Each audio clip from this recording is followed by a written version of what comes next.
वे अंदर कैसे घुसे? हम अभी जांच कर रहे हैं। किसी उपयोगकर्ता के खाते तक पहुंचने के बाद हमलावरों ने उच्चाधिकार क्रेडेंशियल खोजे और नेटवर्क में इधर-उधर बढ़ते रहे जब तक उन्हें कुछ मिल नहीं गया। प्रशासक खाते? हमने प्रिविलेज्ड एक्सेस मैनेजमेंट समाधान में भारी निवेश किया था। आपने मुझे बताया था कि वह मजबूत है। अधिकांश एडमिनिस्ट्रेटिव खाते, करीब 90%, पैम में हैं। अंतिम 10% सबसे कठिन है। इसमें सभी सर्विस अकाउंट शामिल है। मुझे याद दिलाइए, उन सर्विस अकाउंट को पैम में क्यों नहीं ले जाया जा सकता और उनके पासवर्ड स्वचालित रूप से रोटेट क्यों नहीं किए जा सकते? किया जा सकता है, बस यह कठिन है। सर्विस अकाउंट स्वचालित, गैरमानवीय लॉगिन होते हैं जिन्हें सॉफ्टवेयर और डिवाइस उपयोग करते हैं, और ये हर जगह उपयोग में आते हैं। हमारी बैकअप प्लेटफॉर्म को हर सर्वर और लैपटॉप से जुड़ने के लिए एक अकाउंट चाहिए। प्रिंटर इन्हें फर्मवेयर अपडेट के लिए इस्तेमाल करते हैं। Certificate auto enrolment, active directory को क्वेरी करने वाले अनुप्रयोग, डेटाबेस पर चलने वाले शेड्यूल्ड टास्क, इनमें से प्रत्येक एक सर्विस अकाउंट पर निर्भर करता है। समझ गई। लेकिन हमलावरों को इतने ऊंचे अधिकार वाला सर्विस अकाउंट कैसे मिला? वे इसे पूरे संगठन में लॉगिन करने के लिए क्यों इस्तेमाल कर सके? 2 बिंदु। पहला, ये अधिकार इसलिए हैं क्योंकि स्क्रिप्ट और शेड्यूल्ड टास्क को अक्सर उच्च अधिकारों की जरूरत होती है। अकाउंट को सिर्फ उन सर्वरों तक पहुंच होनी चाहिए जिनसे वह जुड़ता है, जैसे डेटाबेस सर्वर। उससे ज्यादा नहीं, प्रिंट सर्वर या उपयोगकर्ता लैपटॉप तक तो बिल्कुल नहीं। दूसरा, पहुंच सीमित करना वास्तव में मेहनत मांगता है। प्रोविजनिंग टीमों पर कड़ी समय सीमा होती है, इसलिए आसान रास्ता यह है कि शुरू में ज्यादा अधिकार दे दें और बाद में ठीक करें।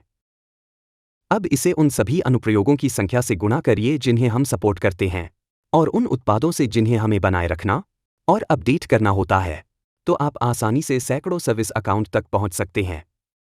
सोचिए, इनमें से कितने अकाउंट जरूरत से ज्यादा अधिकार वाले होंगे। और हमलावरों को सिर्फ एक ही ढूंढना होता है। बिल्कुल। वे एक को समझौता कर लेते हैं, फिर उसे इस्तेमाल कर दूसरे का पता लगाते हैं और यह दोहराते रहते हैं जब तक कि वे अहम प्रणालियों तक न पहुंच जाए। तब खेल खत्म। क्या हमने महत्वपूर्ण कार्यों के लिए एडमिनों के विशेष जंप सर्वर तैनात नहीं किए थे? किया था। वह समस्या का अच्छा हल 15 साल पहले था। हमलावरों ने अनुकूलन कर लिया और हम साथ नहीं चल पाए। हम हर साल सुरक्षा बजट बढ़ाते रहे हैं, फिर भी हम पीछे हैं। टीम क्या सुझाव देती है? यह आपके दूसरे प्रश्न पर लाता है। हमलावरों के लॉगिन ब्लॉक क्यों नहीं हुए? याद है user and entity behaviour analytics, वह समाधान जो हमने प्रस्तावित किया था? हाँ, युवा उत्पाद, जो सामान्य उपयोग पैटर्न सीखता है और असामान्यताओं पर अलर्ट करता है। बिल्कुल। हमलावर रात को जुड़े जब किसी को काम नहीं करना चाहिए था। युवा इसे फ्लैग कर देता, लेकिन इसे तैनात नहीं किया गया। अगर बोर्ड युवा को मंजूरी दे देता है, तो क्या वह काफी होगा? नहीं। विरोधी जब विशेषाधिकार प्राप्त कर लेते हैं, तो वे घुल मिल जाते हैं, पैटर्न सीख लेते हैं और संदिग्ध दिखने से बचते हैं। वे युवा को भी चकमा दे सकते हैं। और मुझे अंदाजा लगाने दें, युवा खुद भी डेटा एकत्र करने के लिए सर्विस अकाउंट का उपयोग करता है।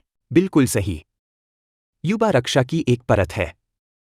हमें इसकी जरूरत है, लेकिन हमें अन्य परतें भी चाहिए। आप इसे मुझसे बेहतर जानते हैं। हमारे संसाधन सीमित हैं। यदि हम ये उत्पाद तैनात करते हैं, तो किसी और काम पर असर पड़ेगा।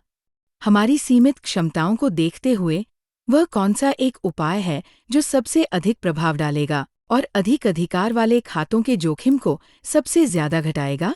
हम अभी सुरक्षा टीम के भीतर ही एक चीज का परीक्षण कर रहे हैं। यह वह चीज है जिसे माइक्रोसॉफ्ट लगभग एक दशक से सुझा रहा है, प्रिविलेज्ड एक्सेस वर्कस्टेशन या पॉ। सुरक्षा परिपक्वता पैमाने पर ऊंचे स्तर वाली संस्थाएं इन्हें उपयोग करती हैं। पॉ पुराने बास्टिन होस्ट से कैसे अलग है? पृथक्करण। आप पॉ से दूरस्थ रूप से कनेक्ट नहीं कर सकते, आपको उसके कीबोर्ड पर बैठना पड़ता है। वह भौतिक बाधा का मतलब है कि नेटवर्क पहुंच वाले हमलावर लॉगिन नहीं कर पाएंगे। उन्हें कई नियंत्रणों को चकमा देना होगा और लॉगिन करने के लिए भौतिक रूप से उपस्थित होना होगा। परीक्षण में देरी किस वजह से हो रही है?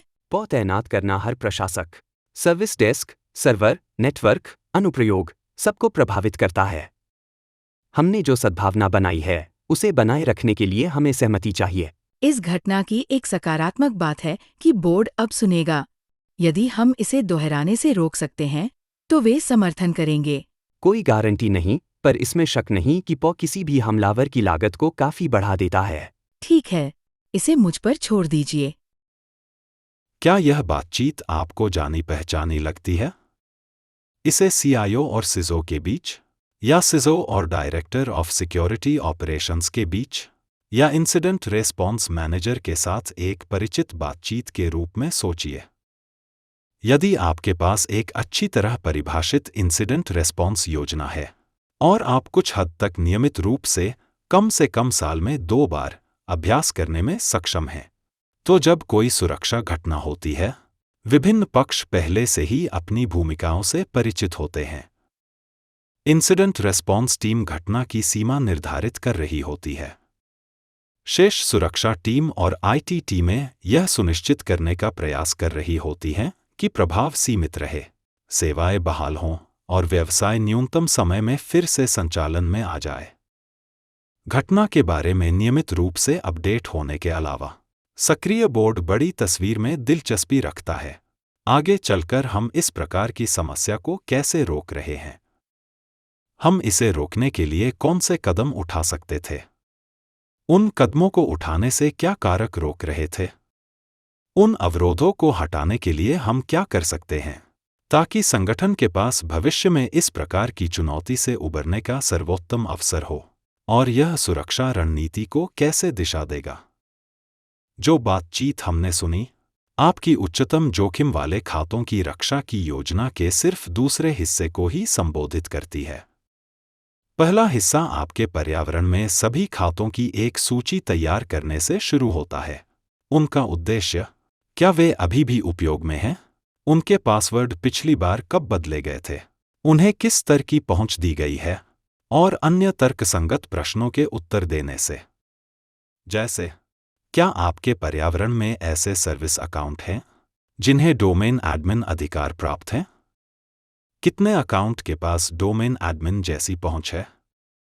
क्या आपने ब्लडहाउंड जैसा उपकरण चलाकर अपने पर्यावरण में विशेषाधिकार संबंधों को बेहतर समझने और उन्हें कम करने पर काम किया है? क्या आपकी टीम यह कार्य संभाल सकती है, या क्या आपको सहायता के लिए बाहरी पक्ष को अनुबंधित करना पड़ेगा? आप यह प्रोजेक्ट शुरू करने से पहले कौन से अधिक प्राथमिकता वाले सुरक्षा प्रोजेक्ट पूरे करने आवश्यक हैं? और यदि आप तुलनात्मक विश्लेषण करें, तो ये विभिन्न प्रोजेक्ट संगठन के जोखिम को कैसे घटाते हैं? बस इतना ही। यह था एपिसोड 4। मैं हूं वफादारियो इजादिनिया। मुझे आशा है कि आपको इस एपिसोड का कथावाचन प्रारूप उतना ही पसंद आया होगा जितना मुझे इसे तैयार करने में मजा आया। नेस्ट रेडियो एक पहल है जो जनित आवाज का उपयोग कर साइबर सुरक्षा कहानियां और चर्चाएं विभिन्न भाषाओं में श्रोताओं तक पहुंचाती है। यदि आपके पास ऐसी कहानियां हैं जिन्हें आप कवर होते देखना चाहते हैं, या आगे खोजे जाने वाले प्रश्न हैं, तो nestradio.net पर मुझे संदेश भेजें। यदि आपको यह सामग्री अच्छी लगी, तो अपने मित्रों को बताइए। और याद रखिए, जिज्ञासु बने रहिए।